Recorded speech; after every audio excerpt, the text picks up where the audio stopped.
Boa tarde a todos vocês, a todas. Agora, são 12h07. A gente, na realidade, estava começando 12h06, né? Já estávamos prontos aqui para entrar no ar. E hoje é segunda-feira, a gente começa a semana com esse bate-papo diário aqui no canal à Esquerda, o canal do YouTube. Então, a gente agradece vocês todos e todas que nos ajudam no canal, que entram para conversar conosco aqui no chat, que nos colaboram com o canal e que se inscreveram, né? E eu fiquei sabendo de uma coisa que eu já vou falar aqui. Mas hoje, gente, é uma segunda-feira muito triste, não é? O Brasil inteiro acompanhou o que aconteceu ontem, domingo, na cidade de São Paulo, em Paraisópolis, né? Eu acho que é o segundo maior aglomerado de pessoas da capital do estado de São Paulo, onde 9 jovens foram mortos brutalmente. A imprensa diz que eles foram pisoteados, não é? Depois de uma ação desenvolvida pela polícia, mas a gente não sabe exatamente o que aconteceu. Hoje, por isso, eu quero muito agradecer, vocês estão vendo uma cara nova aqui, não é, Lindbergh? Uma cara que não veio aqui. Quem está aqui, o nosso convidado hoje, eu agradeço muito, viu? O doutor Arnóbio Rocha, um advogado, aliás, um grande advogado. Ele é membro da Comissão dos Direitos Humanos da Ordem dos Advogados do Brasil, OAB, no estado de São Paulo, e é membro da Associação Brasileira dos Juristas pela Democracia, ABJD.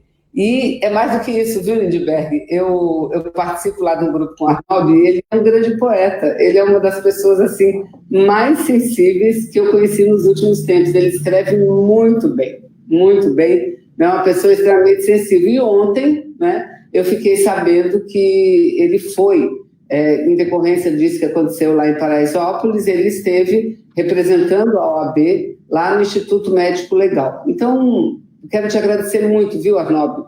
Muito por você estar aqui hoje. Eu sei que você lá na OAB, junto com os outros dirigentes, estão discutindo o caso, ver o que fazer, como encaminhar, mas muito obrigada por você estar aqui, se disponibilizar de vir aqui nesse bate-papo hoje. E olha, eu acho, Lindbergh, que não foi nem tanto por você e por mim, não, é pela mãe dele. Ele me falava que a mãe dele é inscrita no canal e que gosta muito de assistir o nosso bate-papo. Então, Arnaldo, eu vou passar para o Lindbergh e ele vai começar aqui esse nosso bate-papo, tá certo? Bora, Lind. Arnaldo, a gente quer falar hoje sobre Paraisópolis. Você está acompanhando o caso, eu queria que você relatasse para a gente o que aconteceu. Eu quero depois desenvolver esse tema. Aqui no Rio de Janeiro, no primeiro semestre desse ano, já foram 1.500 pessoas mortas pela polícia, um número recorde, nunca houve na história. Eu queria que você começasse relatando o que houve ontem em Paraisópolis, porque esse vai ser o tema do nosso programa de hoje. Boa tarde aos teus ouvintes, né, leitores e que assistem. A minha mãe, inclusive, né, ela mora lá em Fortaleza e ela veio recentemente a São Paulo. Ela disse: não, meu filho, eu estou inscrito Fui eu. Eu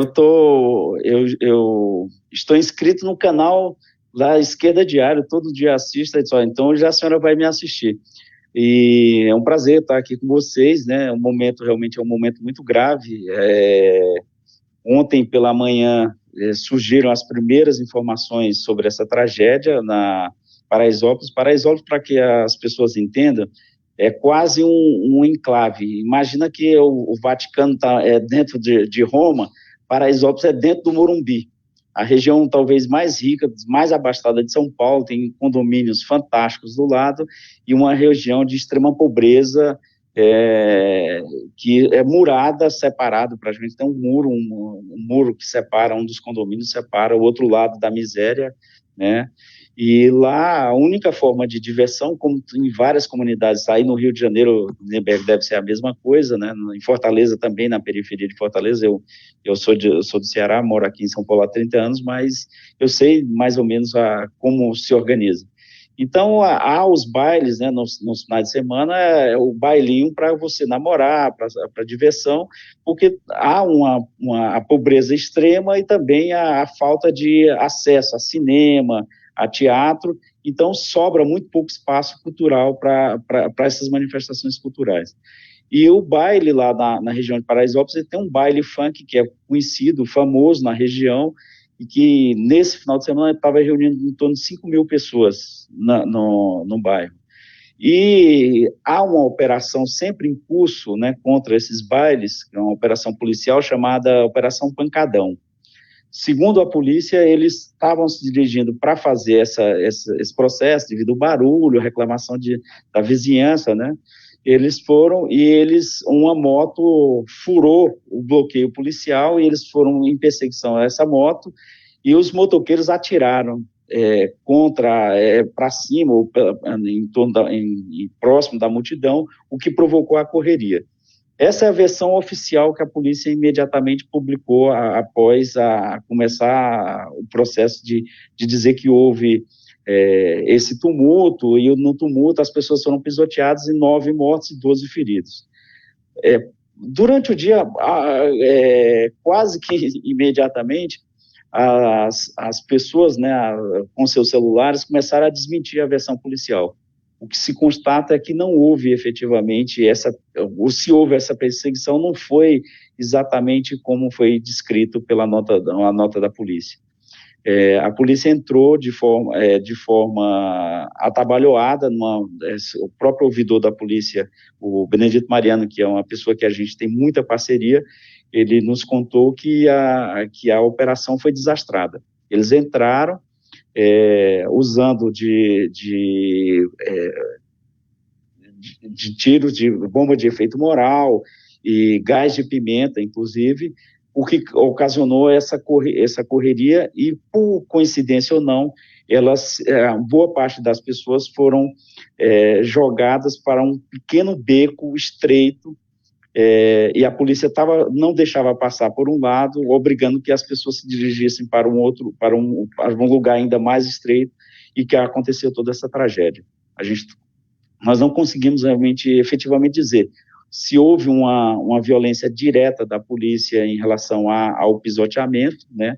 Há denúncias de que isso aconteceu, mas essa é uma coisa ainda...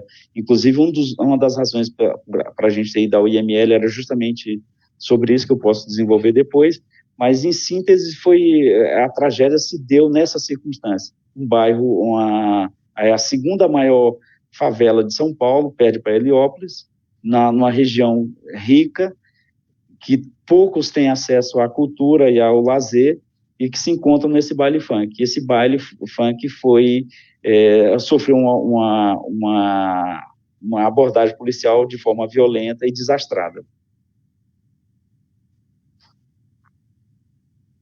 Vanessa, está sem som. Eu quero, dizer o seguinte: eu acompanhei desde ontem com muita atenção o noticiário.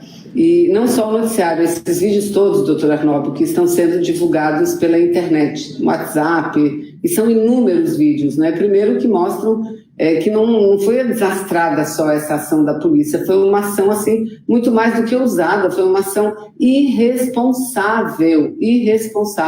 Eu acho que num outro clima, se o Brasil vivesse num outro clima, onde não se fizesse tanta apologia do armamento, da necessidade de atacar e matar bandido, não é? Eu lembro o Dória aqui, quando iniciou seu mandato no governo, ele disse que agora, dali para frente, tudo ia mudar, porque a polícia ia atirar para matar, não é? Então, parece que foi assim, algo trágico, mas muito trágico. E pelo que a gente percebe, apesar de eu mesmo disse que não tem como analisar ainda, porque precisa de mais dados, mas parece que muitos dos jovens que morreram, eu queria que o senhor falasse um pouco, se o senhor tem a notícia porque foram 9 mortos, parece mais de 12 ainda estão feridos, né? Que são jovens em geral.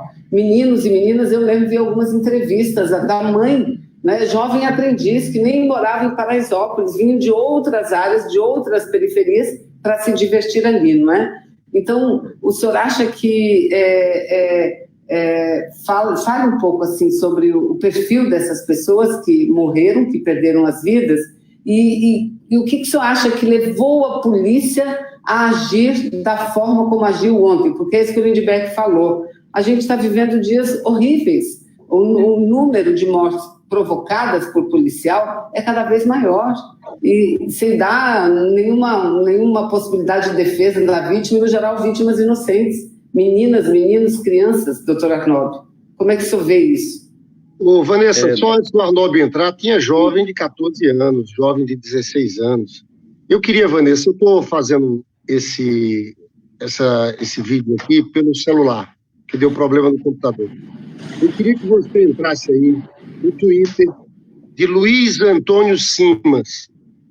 Eu queria que você entrasse e lesse depois que o Arnoldo falasse, porque esse Luiz Antônio Simas é um intelectual, um estudioso do samba, hoje inclusive é o dia do samba, e ele fala sobre a Polícia Militar de São Paulo. Eu quero falar sobre reforma das polícias depois, quero falar sobre o aumento dessa taxa de assassinatos feito por policiais, são 1.500 no Rio de Janeiro, que cresceu com o discurso do Bolsonaro, do Witzel, do Dória, mas eu queria que você procurasse no Twitter Luiz Antônio Simas, enquanto o Arnoldo fala, Vanessa. Isso.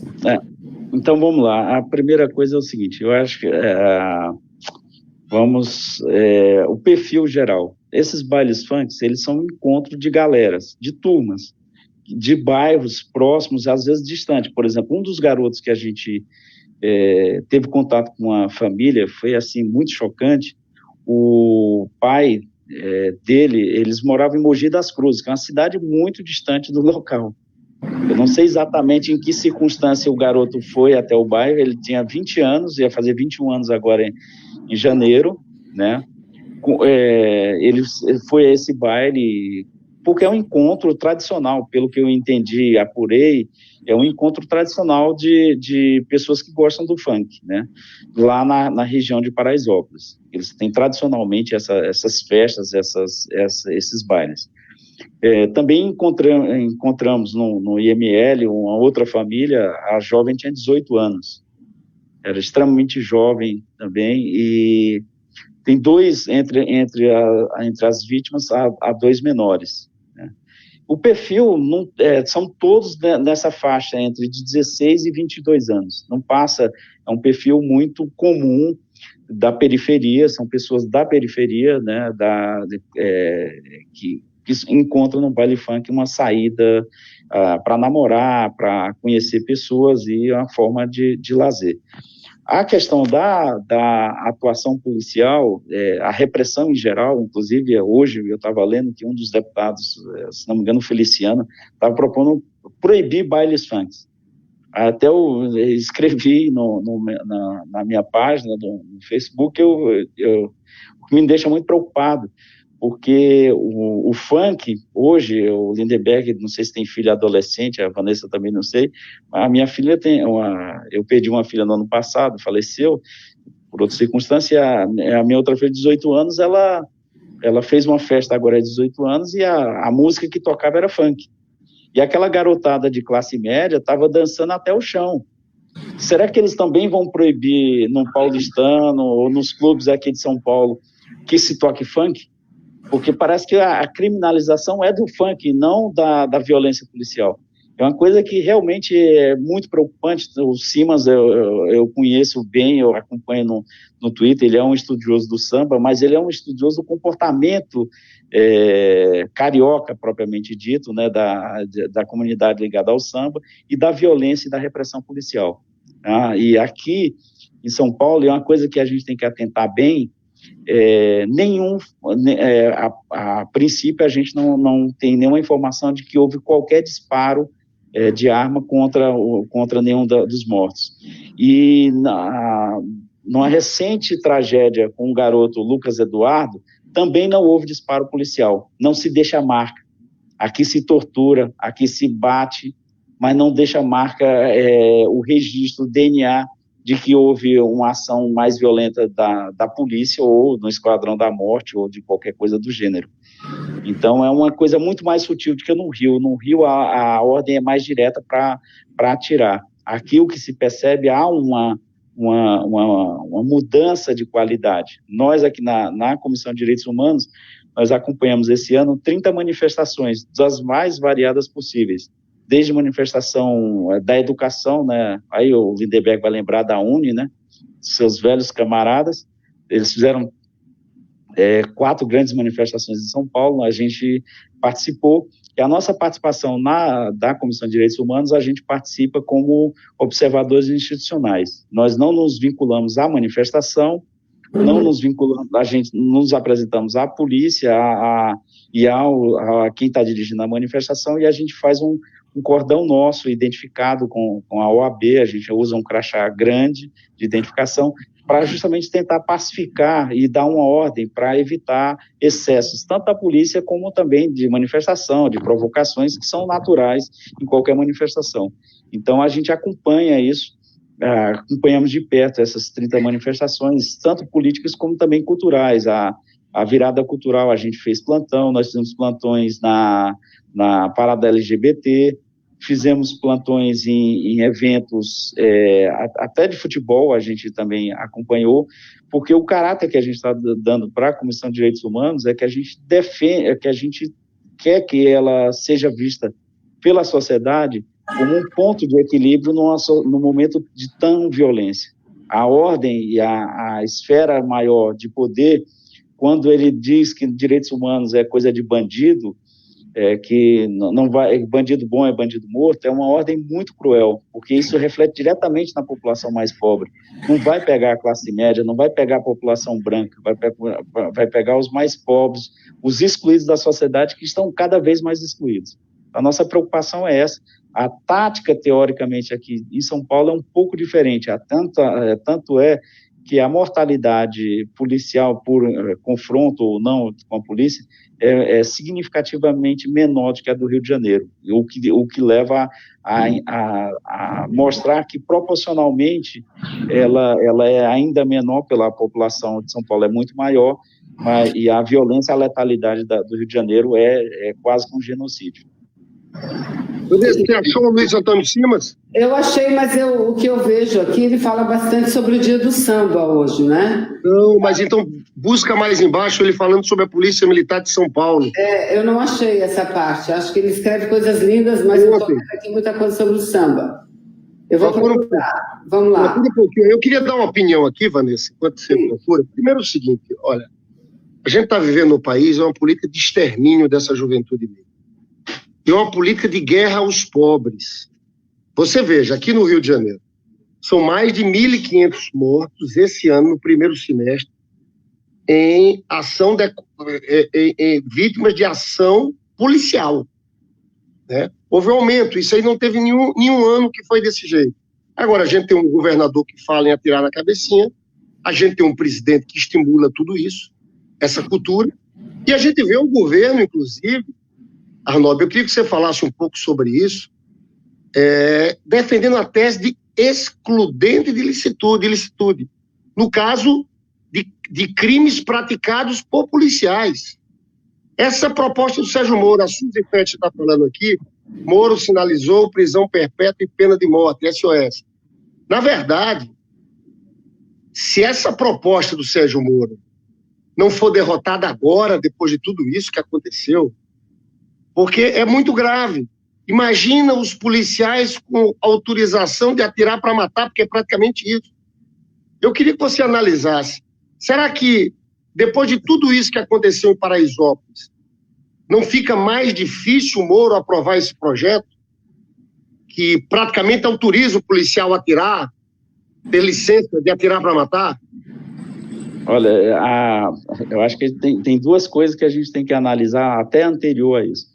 O grande problema aqui em relação a que a gente tem enfrentado, e aí a gente tem uma boa parceria com a ouvidoria da polícia aqui de São Paulo, eles fizeram um levantamento muito, muito significativo sobre a estrutura da violência policial em São Paulo nos anos 2017, 2018, e vão fazer agora 2019, segmentaram em vários tópicos, né? E a principal menção, inclusive da letalidade, está muito ligada à impunidade, que a polícia ela não atua de forma a punir os excessos. Entre todas as mortes do ano passado, eram mortes evitáveis em 74% dos casos. Então, a polícia acaba, há um excesso direto, né? Em 26%, inclusive, desses casos, não era confronto, não foi caracterizado nenhum tipo de confronto, foi morte direta. Então, o que a ouvidoria pede, e que é importante, antes de chegar na questão da excluência de licitude, é que as investigações, hoje, são feitas, aqui desde 1940, é feita pelo batalhão que o policial atua. O batalhão que está lá na região da Paraisópolis é que vai investigar aqueles policiais que participaram da atuação. Então, é uma questão muito grave, porque jamais os seus companheiros de batalhão vão te julgar se aquele inquérito policial segue ou não. Então, a nossa atuação... diga. A nossa atuação e a da ouvidoria é que esses inquéritos policiais que têm a letalidade, eles sejam feitos pela Corregedoria. A Polícia Militar de São Paulo tem cerca de 800 a 1.000 policiais que fazem parte de uma corregedoria muito forte, muito firme, muito respeitada pela própria polícia, mas que apenas 3% dos casos que são avocados para a corregedoria. A maioria são feitas nos batalhões, e aí a impunidade se estabelece justamente por esse compadrio. Não há uma investigação direta. Nesse caso específico, Paraisópolis, a primeira posição que nós tomamos na Comissão de Direitos Humanos foi conversar com o Benedito Mariano, que é o ouvidor da polícia, para que ele pedisse que esse caso fosse avocado, não ficasse naqueles escaninhos dentro do batalhão. Esse é o primeiro fato. O segundo fato, lógico, que aí você passa para o policial, além dele, ele já tem uma impunidade quase que garantida, né? Mas aí você recebe uma licença para matar. Todo policial passa a ser um 007. Se ele matar, ele sobre forte emoção ou qualquer suspeita razoável, é a desculpa clássica, porque aí você não vai ter nenhum inquérito policial. Você mata até esse inquérito. Porque ele basta alegar, não, eu estava em situação de risco, eu atuei para a preservação da minha pessoa. Não que a gente queira que a polícia morra, aliás, a grande morte, a quantidade de policiais mortos em São Paulo, elas acontecem não nos confrontos, elas acontecem no bico, fora do expediente, que ele vai fazer um expediente externo, ou há também uma taxa muito alta de suicídio. Uma taxa proporcionalmente chega a ser 5 vezes maior do que a da população. Tanto a Polícia Militar é 4 vezes maior da população em geral, e da Polícia Civil é quase 6 vezes maior. Ou seja, você está dando uma licença para matar, porque inclusive não vai chegar a ser inquérito. A não ser caso de comoção, talvez Desculpa te interromper, mas você sabe que aqui no Rio de Janeiro, muito tempo a gente tinha os autos de resistência, em que, na verdade, não existia investigação sobre um crime cometido pelo policial, Vanessa, quando se colocava que era morto em confronto. Né? Esse excludente de ilicitude proposto pelo Moro é um escândalo. Ele não está aprovado ainda. Imagina depois de aprovado. Se a gente vê uma polícia como essa. Eu tinha pedido para a Vanessa tentar achar o Luiz Antônio de Simas. Eu achei. Achou? Cara, eu acho muito bom isso, Vanessa. Fala disso porque eu quero falar sobre a Polícia Militar. Eu sou o autor da PEC 51, que fala da desmilitarização da Polícia Militar. Desmilitarização não é uma polícia fraca, mas é um outro tipo de polícia. Eu quero depois explicar sobre isso. Mas eu queria que Vanessa falasse primeiro sobre o Luiz Antônio de Simas. Eu achei fantástica essa postagem dele. E um relato histórico importante, né? Mas antes, Lindbergh, quero agradecer aqui a Suzy Fecker, que ela está na linha com a gente aqui no Superchat. Muito obrigada pela ajuda. O Francisco José dos Santos também mandando um abraço para a gente e dizendo que em 2020 a gente tem que estar firme. E, novamente, a Suzy, ela sugere aqui, Lindbergh, que a gente chame Leonel Riedel, que é do Rio Grande do Sul, também segundo ela, um policial progressista que deveria receber nosso convite para estar aqui. Mas vamos lá. Luiz Antônio Simas. ele faz uma série de 6 tópicos bem curtinhos, publicando, que eu também achei muito interessante, viu, Lindbergh? Porque ele mostra a origem da polícia e a sua missão, lamentavelmente, né? Então, ele começa dizendo o seguinte: um fio de história. A PM de São Paulo tem origem distante, em 1831, com o Corpo de Guardas Municipais Permanentes. Durante a regência, guardas similares foram autorizados nas províncias do Brasil, num contexto regencial marcado por rebeliões as mais diversas. A defesa armada da propriedade de terras e de gentes e do poder instituído estão na origem da questão. São tempos de cabanagem, da balaiada, da revolta dos malês, dos levantes de Pernambuco, da Sabinada e da Guerra dos Farrapos. O brasão da PM paulista é composto por 18 estrelas, representando rebeliões e guerras em que o corpo militar paulista, mesmo tendo sido reformado e modificado ao longo do tempo, se envolveu. Exemplifico. A 8ª estrela, são 18 estrelas, né? A 8ª estrela representa a campanha contra Canudos. A 9ª representa a campanha contra a revolta da Chibata. A 10ª representa a repressão à greve operária de 1917.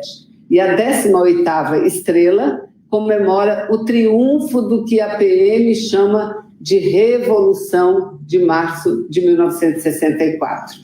Um massacre dos camponeses, uma luta contra marujos que combatiam pelo fim dos castigos corporais, um cacete contra grevistas e o apoio ao golpe de 64,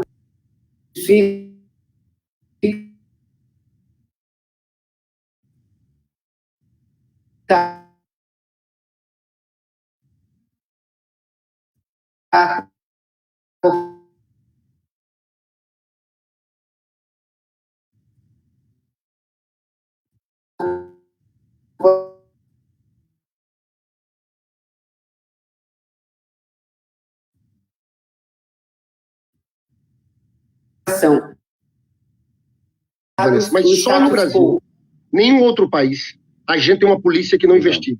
É a polícia militar. A polícia militar não investiga. É a única do mundo. Todo mundo, a polícia faz o ciclo completo. Do policiamento ostensivo à investigação. Aqui a polícia militar não faz isso. Ela não investiga, né? Esse é um primeiro ponto. O segundo ponto, ela, não sei se você sabe, pela Constituição de 88 ainda, ela é força auxiliar do Exército, das Forças Armadas. Ela está subordinada às Forças Armadas. A lógica e o treinamento da polícia é para o combate à guerra, é para o enfrentamento. Não é uma polícia que sabe proteger o cidadão. E você vê concretamente que essa guerra onde acontece? Acontece nos territórios pobres. Aqui, você diz assim, se vende droga na favela da Maré. Sim, mas se vende droga em Ipanema, se vende droga em Copacabana, se vende droga no Leblon. Ninguém vê um caveirão, você sabe que caveirão é aquele tanque blindado em que vão atirando lá de dentro. Só entra em favela. Ninguém vê, imagina a hipótese de um caveirão em Copacabana para combater o tráfico de drogas que existe em Copacabana. Então é uma política perversa dirigida aos mais pobres. Quando eu falo, é criminalização da pobreza, criminalização dessa juventude negra, uma guerra que não está levando a nada, uma política de guerras às drogas absurda, né? Então eu chamo a atenção disso. Então o projeto de desmilitarizar a polícia militar não significa dizer que teremos uma polícia mais fraca. Nós teremos uma polícia que investiga mais, uma polícia treinada para proteger o cidadão e para impedir que aconteçam coisas como essa que está acontecendo em Paraisópolis, né? Agora, é importante dizer que essa política de guerra já vem um bocado de tempo acontecendo no nosso país. É claro que as coisas mudaram de patamar com a vitória do Bolsonaro e com o discurso do Dória e do Witzel. Aí em São Paulo, Arnaldo, tem um índice de letalidade menor, a ação da polícia, porque aí tem um acordo histórico do PSDB com o PCC, né? Você sabe que aqui no Rio de Janeiro a gente está vivendo um processo em que a política de segurança do governo do Estado está sendo implantar milícias. Eu depois quero falar mais sobre esse tema também. Então, eu estou falando tudo isso porque esse foi um tema que eu me dediquei aí no Senado Federal. Essa PEC 51 ainda está tramitando, a gente conseguiu fazer com que ela fosse aprovada numa comissão, mas eu acho que esse é um debate central no Brasil. Dizer que é necessário um outro tipo de polícia, falar da desmilitarização e falar desse ciclo completo. Uma polícia que faça o trabalho de policiamento ostensivo, mas também de investigação, e não essa máquina de matar que existe por aí. Aqui o ouvidor da Polícia de São Paulo, que é muito, muito parceiro nesse debate, ele é um defensor do ciclo completo. Ele explicava numa palestra, a gente fez uma palestra conjunta sobre violência institucional, porque muitas vezes a gente pensa que a violência institucional ela está vinculada só à polícia. Na verdade, a violência institucional ela está presente em toda a ação estatal, inclusive por juiz, por promotor, por advogados, no atendimento à população. Ela não se restringe à polícia. Mas especificamente sobre a polícia, uma das coisas que ele defendeu, que eu achei muito importante, que acho que vai muito na linha do que o Lindbergh falou, em relação à polícia aqui, ela tem o poder de prender, de procurar, mas ela não faz o ciclo, ela não faz a investigação, ela não faz o inquérito, então ela fica no meio do caminho. No fundo, ela só a atuação principal dela é na repressão, e não na inteligência, na preparação. E quando há um conflito claro da Polícia Militar com a Polícia Civil, até o momento que a Polícia Militar prende e entrega para a Polícia Civil para depois investigar, para fazer, teoricamente, a Polícia Judiciária. Então, há realmente há um despreparo, há uma desconexão da polícia e desse todo o trajeto percorrido no combate à violência e no combate à própria criminalidade. Você tem, ela realmente ela fica parcial e ela fica à mercê, inclusive, dessas atuações que você faz. Aí no Rio de Janeiro era tradicional, tinha um acordo com os bicheiros. Aqui em São Paulo há um acordo com o crime organizado para baixar os índices de violência. Isso também desmoraliza a própria polícia, se assim acontece, porque o poder dela também vai ser limitado, ela não se impõe em determinadas comunidades ou em determinadas ações. Então, há uma preocupação, porque sobra realmente essas franjas onde ela atua de forma extremamente violenta, e que é muito claro, são nas regiões mais pobres. O carro da polícia na região mais pobre, o cara anda com a arma de alto calibre fora do carro, ameaçando a qualquer pessoa que passa. De repente ele passa num buraco, aquela arma dispara, pode matar alguém. E de forma acidental, né? De forma proposital. Mas é uma visão ostensiva, é quase uma ostentação de poder, né? E, para minha surpresa, eu ouvi comentando, os enfrentamentos com a polícia geralmente não são com armas de calibre superiores da polícia. Isso é um mito que foi criado, que não se sustenta. O calibre de enfrentamento com a polícia geralmente é até inferior em armas nesse enfrentamento, quando efetivamente eles acontecem. E não aqueles autos de resistência que é uma herança da ditadura, que agora está sendo retomado nessa coisa. Bandido bom é bandido morto, ou qualquer resistência é tiro na cabeça. O governador de São Paulo deu a mesma mensagem na posse dele, de que a polícia tinha que matar. Ele, inclusive, aqui ele chegou a premiar policiais numa ação desastrosa na cidade, que houve um morticínio extremo. Os policiais foram condecorados. Quer dizer, são coisas absolutamente desproporcionais e diversas da realidade. O que acontece também aqui em São Paulo, uma outra realidade, na violência na periferia, é a violência também privada. das forças privadas que agem como polícia. Nós tivemos casos de supermercado que os seguranças privados torturam, intimidam. Isso aconteceu, inclusive, no metrô, que é quase que uma polícia própria. Eu tive uma reunião com a direção do metrô de São Paulo por uma série de abusos cometidos pela segurança do metrô. E uma das coisas que nós dissemos bem claro, a gente não aceita que o segurança do metrô se arvore no direito de ser polícia. Eles não são polícia. Eles têm um poder limitado e se excede justamente por esse caldo de cultura. Se o presidente diz que qualquer homem com arma pode atirar e pode fazer justiça, né, a justiça num conceito completamente equivocado, né, a segurança é uma mensagem muito forte que dá um poder muito, muito maior e indevido, né? O abuso de autoridade passa a ser uma coisa normal e a narrativa que é feita é justamente para justificar esse tipo de atuação. Nem sempre é verdadeiro. A gente está acompanhando esse caso de Paraisópolis, eu ouvi das famílias, há uma contradição muito grande e triste, né, dos familiares, mas por que meu filho ou a minha filha estava nesse baile funk? E a gente dizer para ele era por direito dele, ele tinha direito de estar lá. O errado é o que aconteceu, não é ele ter ido para o baile funk. Mas isso é uma coisa muito grande, é uma coisa que dói, porque as pessoas também perdem.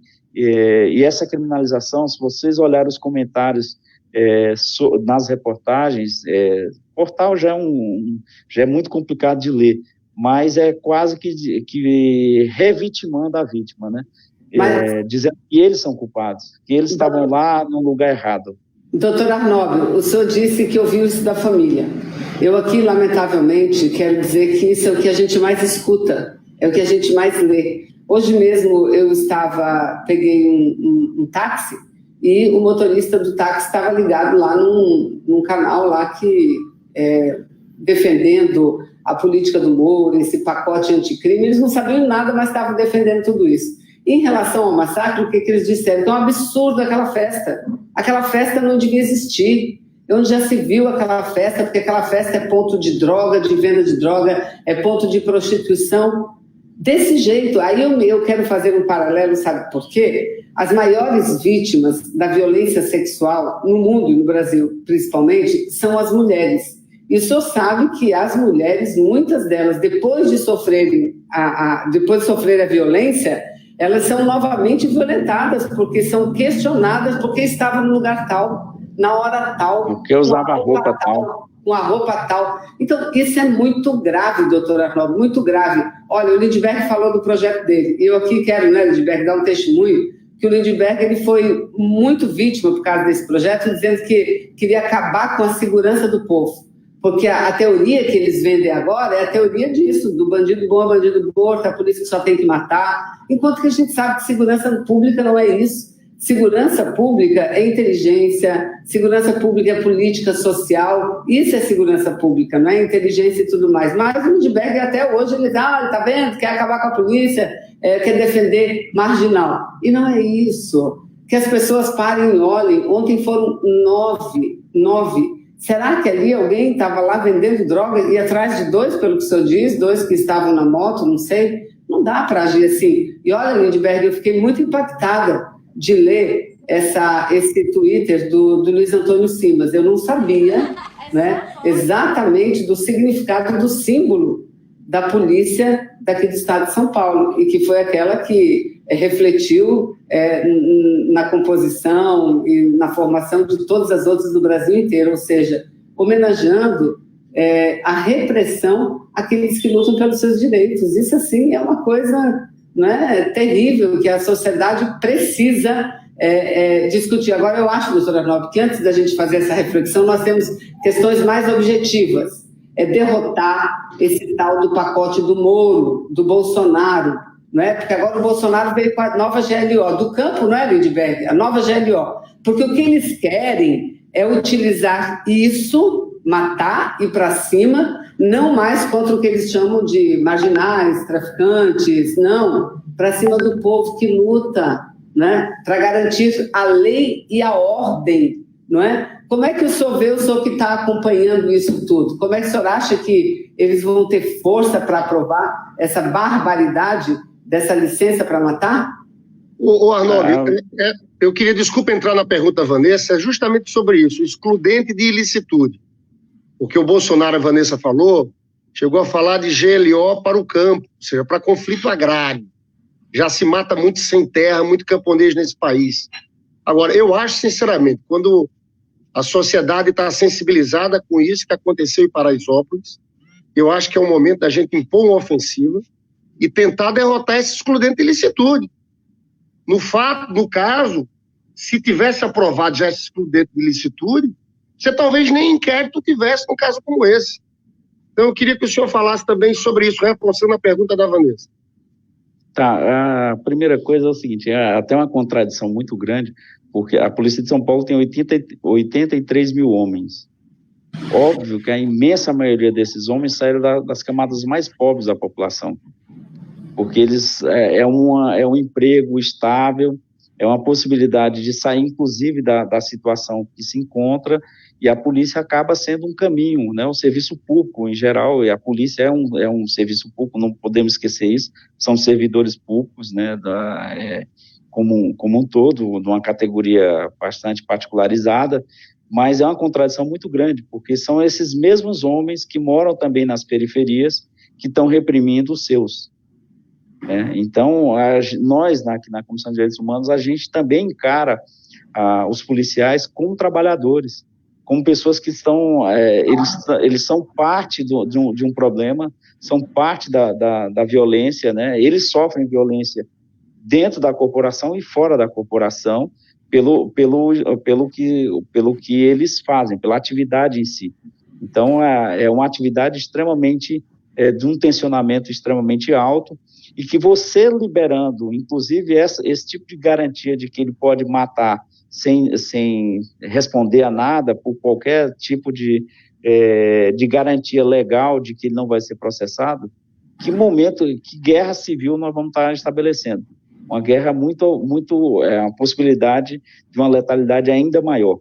E você tem um aspecto da impunidade, a gente, até na nota que nós escrevemos ontem na Comissão de Direitos Humanos, a gente deixa bem claro que a impunidade, ela caminha passo a passo ao lado da letalidade. Quanto mais impunidade, maior a letalidade, porque ele se sente em mãos livres a atuar. Então, realmente, no futuro, espero que essa coisa seja bem breve, a gente vai lembrar que nós tivemos um ministro da Justiça que defende a morte. O pacote dele não é anticrime, é um pacote a favor do crime, porque ele vai liberar que as forças do Estado, e não é só a Polícia Militar, mas qualquer força de segurança possa agir. Depois ele pode ampliar isso para as forças privadas. É um próximo passo, o que é a milícia, uma milícia legalizada. A OAB de São Paulo, ela fez uma audiência pública sobre o pacote de crime, não é anticrime, e ela rejeitou integralmente, né, e ela se soma à necessidade de que esse pacote não seja aprovado. E nem as suas derivações, porque ele também teve uns recuos para propostas próximas que não são exatamente o mesmo pacote, porque ele começou a cair, a ser fatiado, ser cortado pelo absurdo, é tão grande que ele não consegue ir avante. Mas vocês foram congressistas, talvez numa situação melhor, esse talvez seja um congresso dos mais atrasados dos últimos tempos, onde a capacidade de resistência, inclusive do ponto de vista civilizatório, não vou nem entrar no mérito de política partidária, mas civilizatório, esse é um congresso que não tem nenhum compromisso com a civilização. Muito pelo contrário, ele já deu provas que está muito, muito próximo da barbárie. E é um problema da sociedade como um todo. Nós elegemos esse congresso, nós somos responsáveis por ele. E nós somos responsáveis por toda essa camada de dirigentes que agem contra o povo, agem efetivamente, e não é contra qualquer povo, é contra o povo pobre, o povo negro, o povo periférico. Não é assim, ele está atuando como um todo, ele atua especificamente, as taxas de mortalidade, a letalidade policial, até ontem a gente estava conversando, debatendo, que dificilmente vai que a polícia está perseguindo um motoqueiro, ele entra num clube chique aqui da cidade, a polícia não vai chegar atirando num clube chique da cidade, pode ter um baile funk que tiver lá. A polícia não vai em festa rave de filhos de classe média alta. Todo mundo sabe que tem droga também. Ninguém faz isso. É criminalização da pobreza. Arnóbio, Vanessa, hoje eu ontem fui numa peça de teatro, o Armazém da Utopia, Mandrágora. É uma peça maravilhosa, feita pela Tuca Moraes e o pessoal Luiz Fernando Lobo. E cheguei em casa depois e vendo pela televisão os fatos todos. E confesso, fiquei revoltado com tudo, as cenas de Paraisópolis, e me deu uma vontade enorme de ligar para o presidente Lula. Porque eu liguei hoje pela manhã, mas o Lula está viajando, eu não vou perturbar ele no descanso dele, com a Janja. Mas eu acho que era o momento do Lula falar para esse país, depois disso de Paraisópolis, com um pai que se preocupou com os filhos, porque o Lula uma preocupação muito grande com essa juventude, mas toda a política de construção de escolas técnicas, de ampliação de vagas nas universidades, a política de cotas do governo do presidente Lula abriu as portas das universidades para os filhos dos trabalhadores, para a juventude negra moradora da periferia, era dar esperança para essa turma. E a gente vê esse tipo de coisa que é legitimado por um discurso de um presidente da República, entendeu? Então, eu não consegui falar, mas eu acho que era o momento do Lula falar para essas pessoas, porque é uma barbaridade o que está acontecendo. Eu queria só, Vanessa, para passar para você, dizer o seguinte, que tem muita gente aqui falando do general Heleno, a Jussara Fernandes. O general Heleno comandou uma chacina no Haiti, onde 65 pessoas foram assassinadas pela força de paz do exército brasileiro. E aqui tem muita gente dando problema no áudio. Tem muita gente aqui falando dele, chamando de fascista. Doutor Arnóbio, Vanessa Graziotin, a gente está chegando ao final do nosso programa. Eu queria que você falasse quais vão ser os desdobramentos desse caso. O que é que vai acontecer? A corregedoria vai abrir... Não, na verdade, assim, para aproveitar até o tempo de vocês também, eu tenho saído agora para uma reunião no Ministério Público. Rapidamente, a Comissão de Direitos Humanos, nós procuramos a ouvidoria das polícias e o Conselho de Defesa da Pessoa, né, que é um conselho do Estado, não é de governo, né, e nós estamos atuando em parceria e agora também está sendo integrado pela Defensoria Pública de São Paulo, para que as apurações sejam feitas e as famílias depois constituem advogados, se for pedir indenização do Estado, essas coisas. Mas para isso, nós tivemos que ir ao IML nessa madrugada, eu saí do IML, era 3h30 da manhã, porque os corpos estavam sendo liberados e havia uma denúncia de que eles não estavam sendo devidamente periciados. O que eu já tinha falado para a Vanessa antes, primeiro há uma informação de que eles estavam mortos no local e houve uma remoção indevida, porque se havia morte, o SAMU não podia deslocar, não poderia levá-los para o hospital, antes de que a polícia técnica fosse ao local, porque é cena do crime, é cena de morte, e não foi feito isso. E nós não sabemos exatamente como esses boletins de ocorrência vão refletir esse fato. Há um primeiro problema, que é o problema de remoção dos corpos mortos. A gente não sabe se todos ou alguns que já tinham morrido. Segundo, que foram transferidos a 2 IMLs em São Paulo, e um deles nós não tivemos acesso. No outro, na madrugada, nós tivemos acesso porque a gente recebeu uma denúncia de que a perícia estava sendo incompleta. A família chegava, identificava o corpo e podia levar de volta, e a gente não tem a garantia de que a perícia foi feita corretamente, o que leva a um problema muito grave, porque sem a identificação, por exemplo, a fotográfica desses corpos, você não individualiza as condutas e os crimes. E aí isso dá um problema futuro no processo criminal, como também vai ser um problema de indenização. Então, a nossa preocupação foi atuar nesse campo. Agora, pela manhã, nós fomos procurados pelo Ministério Público, está sendo articulado pela Comissão de Direitos Humanos da Câmara Federal e da Alesp, com o Ministério Público, com a força-tarefa para continuar essa investigação, para não deixar decair. Que o primeiro pedido é que a Corregedoria da Polícia avoque o caso e saia do batalhão, que ele seja feito, conduzido pela Corregedoria, que tem muito mais condição técnica e capacidade, inclusive, de dar uma resposta. Essa decisão, doutor Arnóbio, essa decisão depende do quê? Essa decisão, em regra, o ouvidor já pediu para que a Corregedoria avocasse. O corregedor é a favor, mas sempre tem uma decisão política, a Secretaria de Segurança, o Governo do Estado. Mas pode interferir nisso? Pode. Claro, né? Isso é uma decisão política, né? Assim, em geral, nesses casos, eles são avocados pela Corregedoria. Isso é uma garantia que o Mariano nos falou, que realmente a possibilidade é muito alta, mas nós vamos aproveitar esse fato para exigir que toda e qualquer letalidade policial seja feito via Corregedoria. Não fique mais restrita a batalhões, porque isso é uma certeza de que a condução nem sempre ela chega a um resultado, aliás, ao contrário, poucas vezes chega a um resultado de apuração correta dos fatos. Então, os próximos passos são esses. Daqui a pouco nós vamos ter uma reunião no Ministério Público com essas entidades, com a ouvidoria,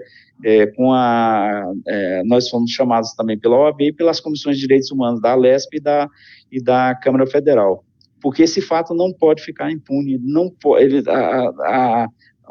talvez o maior interessado em esclarecimento deveria ser o governo do Estado, e é isso que a gente espera, que vamos cobrar que ele realmente tenha interesse e não passe a mensagem que vai haver uma impunidade, porque aquela comunidade não merece ser criminalizada. Independente se o baile funk tem droga ou se tem prostituição, isso não nos cabe, isso é uma questão moral. O que as pessoas têm direito à educação, ou acha que no teatro também não tem, no teatro chique não vai ter essas mesmas coisas. Por que só a população pobre e periférica ela é criminalizada? Esse é o ponto central que a gente vai debater e que não pode ficar impune. A impunidade leva a mais letalidade. Doutor Arnóbio, parabéns pela sua atuação, viu? São de advogados assim, que estão nesse momento colocando a cara para defender o povo. Então, eu queria parabenizar o senhor, a ABJD, a Comissão de Direitos Humanos da OAB. Eu sei que você já está aí premido pelo tempo. Aqui a Ana Zó faz um superchat, Vanessa. Lindbergh, a favela elegeu Witzel, Dória e Bolsonaro. A favela é alvo deles. Como o PT vai interagir com as comunidades para politizá-las? Na verdade, esse é um tema à parte. Eu acho que a favela ainda é um lugar de resistência. Aqui no Rio de Janeiro, é justamente na favela onde Bolsonaro está pior, onde Witzel está pior, né? Você sabe que onde Bolsonaro está melhor é de 2 a 5 salários mínimos, Vanessa. Até 2 salários mínimos, Bolsonaro está mal. O problema é justamente nessa classe média. Os desempregados, os que estão perdendo direitos, os que estão sofrendo a violência. E onde ele está pior. Exato. Aqui a Rocinha, no Rio de Janeiro, deu Vitória a Haddad. Aí quando você vai para o asfalto, lugares com essa composição social, é que fica mais difícil. Eu queria... Vanessa, quem vem amanhã, para a gente encerrar? Amanhã, eu acho que vai vir o Nassif, né? Tem que fazer o contato. Você falou para mim que era o Nassif, por isso que eu tô... Nós pré-acertamos a participação dele amanhã, que a gente já está com saudade dele e do Xadrez. Maravilha. Arnóbio, muito obrigado. Obrigada, Um abraço para vocês. Arnóbio. Um abraço e parabéns Obrigado. pelo trabalho. Um abraço. Valeu. Um abraço.